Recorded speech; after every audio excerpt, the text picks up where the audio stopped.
함께 보신 말씀은 골로새서 1장 24절부터 2장 5절 말씀입니다. 골로새서 1장 24절부터 2장 5절 말씀입니다. 신약 성경 324페이지에 있습니다.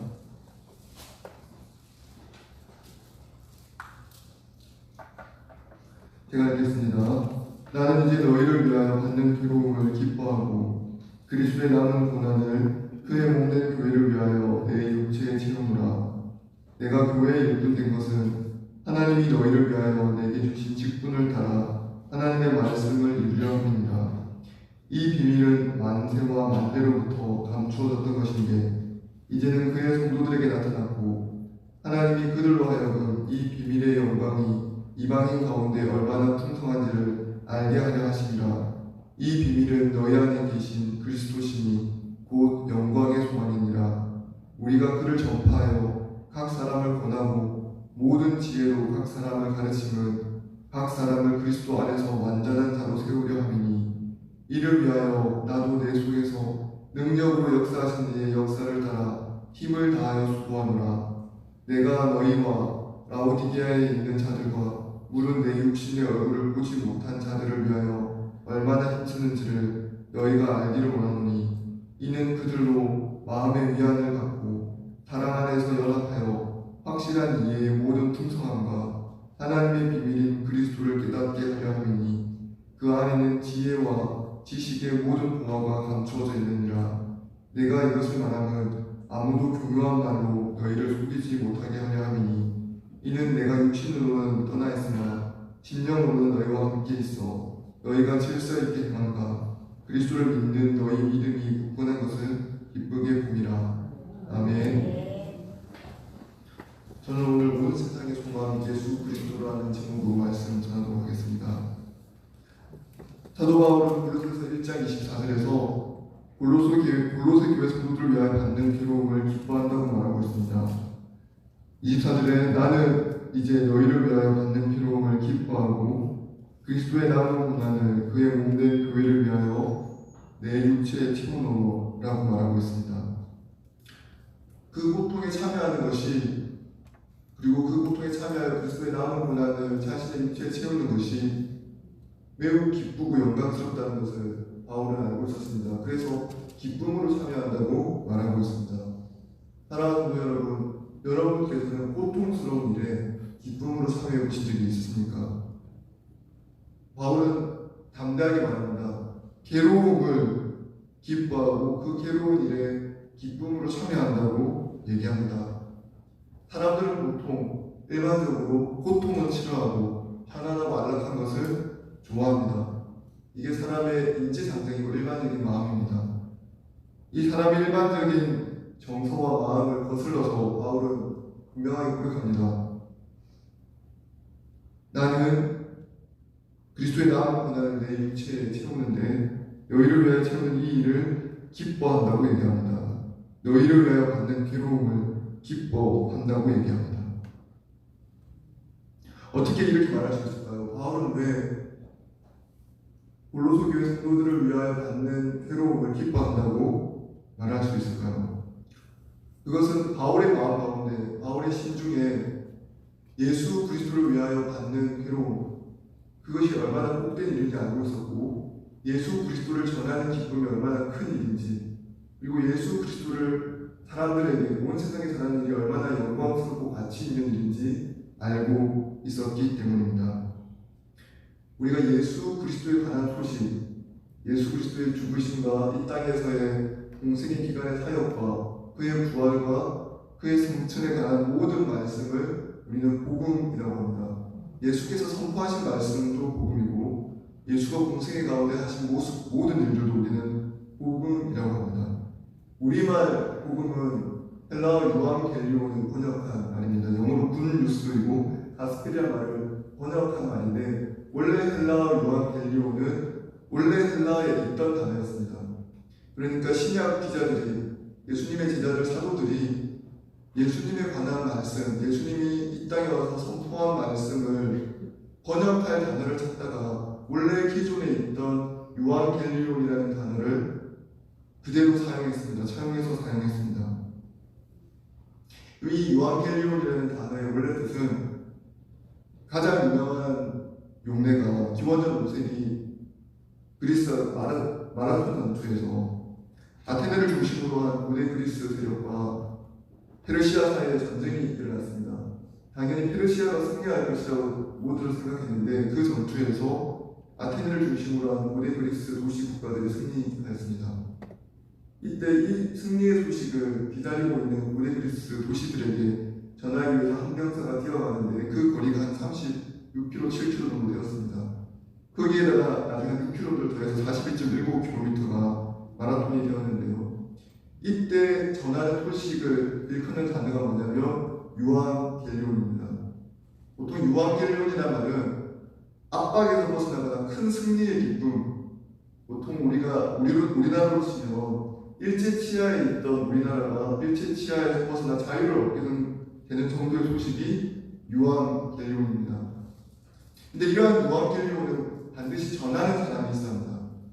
유앙겔리온이라는 것은 전하는 자가 있을 때 성립하는 단어입니다. 이 유앙겔리온을 기쁨으로 달려가서 전하는 사람.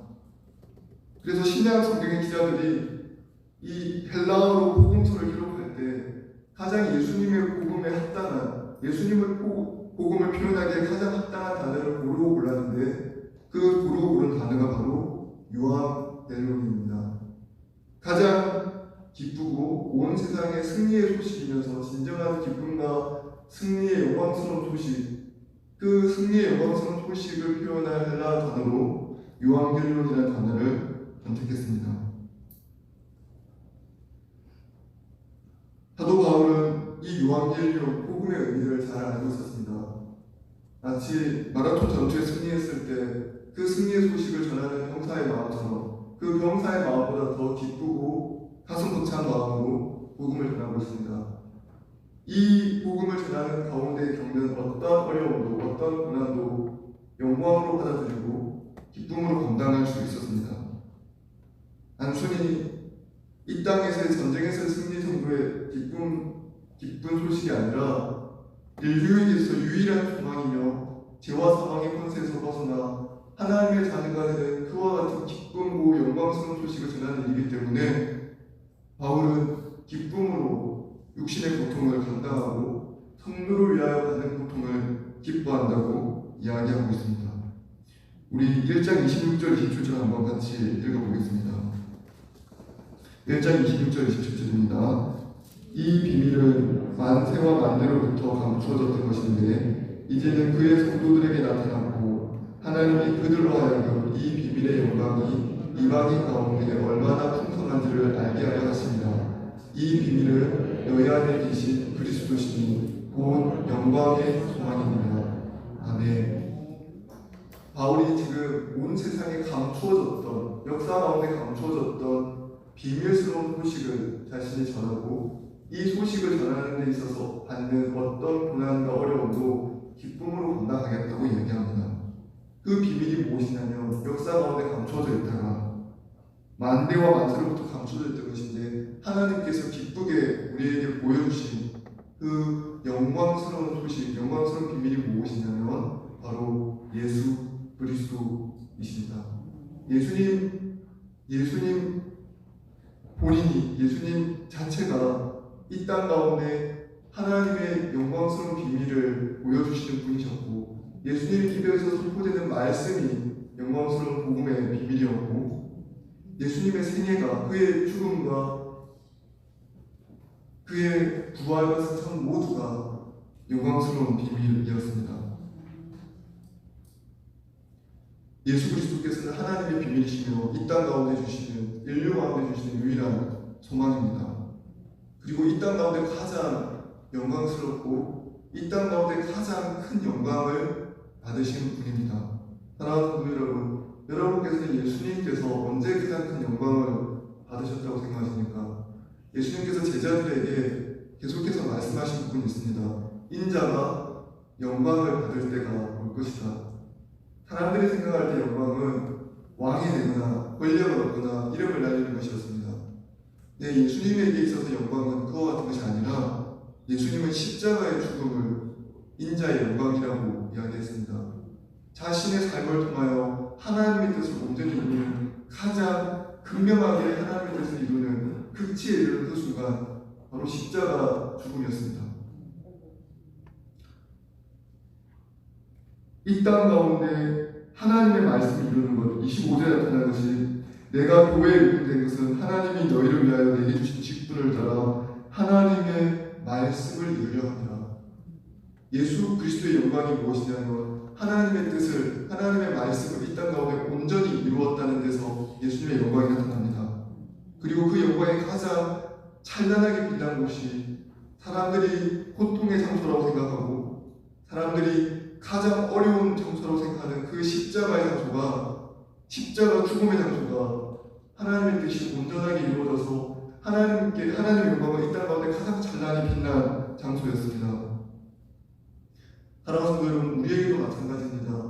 우리도 예수 그리스도를 따라 본받아 이 땅 가운데 하나님의 영광을 선포하고 하나님의 뜻을, 하나님의 말씀을 이루려고 살아갑니다. 바울이 고백하듯이 우리도 우리의 생애를 통하여 하나님의 말씀을 이루어야 합니다. 우리는 기독교를 증거하는 것이 아니라 그리스도를 증거하고 그리스도의 영광을 이 땅 가운데 풍성하게 드러냅니다. 이 일로 우리가 부름을 받았습니다. 그리고 이 일이 가장 큰 영광입니다.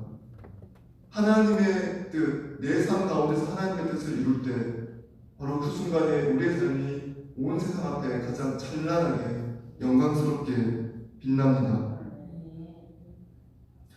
예수님께서 어떤 고통과 고난이 와도 자신의 삶을 향한 하나님의 뜻을 온전히 이루셨고, 바울도 예수 그리스도를 본받아 어떤 고통과 고난이 와도 성도를 위하여, 교회를 위하여, 하나님의 영광의 복음을 위하여 자신의 생을 헌신하였습니다. 다른 사람들에게 예수님의 십자가를 주고 고난은 불행이지만 하나님의 뜻을 이루는 것을 기뻐하는 예수님께는, 그리고 예수님을 본받는 사람들에게는 십자가의 죽음이 하나님으로부터 영광을 받고 하나님을 가장 영광스럽게 만드는 순간이었습니다. 바로 이 예수 그리스도 안에 모든 영광과 이 땅에서 가장 고배로운 보화가 숨겨져 있습니다. 다른 어떤 가치로는 이 세상에 가장 다른 권력이나 영광이나 어떤 부로도 예수님의 영광을 대신하거나 대체할 수 없습니다. 그러므로 예수 그리스도를 닮아가는 것이 이 땅에서 가장 가치 있는 일이고, 예수 그리스도를 본받아 하나님의 뜻을 우리 삶 가운데 이루는 것이 이 땅 가운데 우리의 문제를 가장 빛나게 하는 일입니다. 사랑하는 성도 여러분, 우리 모두가 예수 그리스도를 본받아 이 땅 가운데 하나님의 삶에 하나님의 뜻을 이루고 하나님께 영광을 돌리는 저와 여러분이 되기를 소원합니다. 이를 위하여 우리 마음에 예수 그리스도를 존귀 여기는 마음이 회복되기를 원합니다. 함께 주기도 원하시겠습니다. 하늘에 계신 우리 아버지여, 이름이 거룩히 여김을 받으시오며 나라가 임하시오며 뜻이 하늘에서 이루어진 것 같이 땅에서도 이루어지이다. 오늘 우리에게 일용할 양식을 주시옵고, 우리가 우리에게 죄 지은 자를 사하여 준 것 같이 우리 죄를 사하여 주시옵고, 우리를 시험에 들게 하지 마시옵고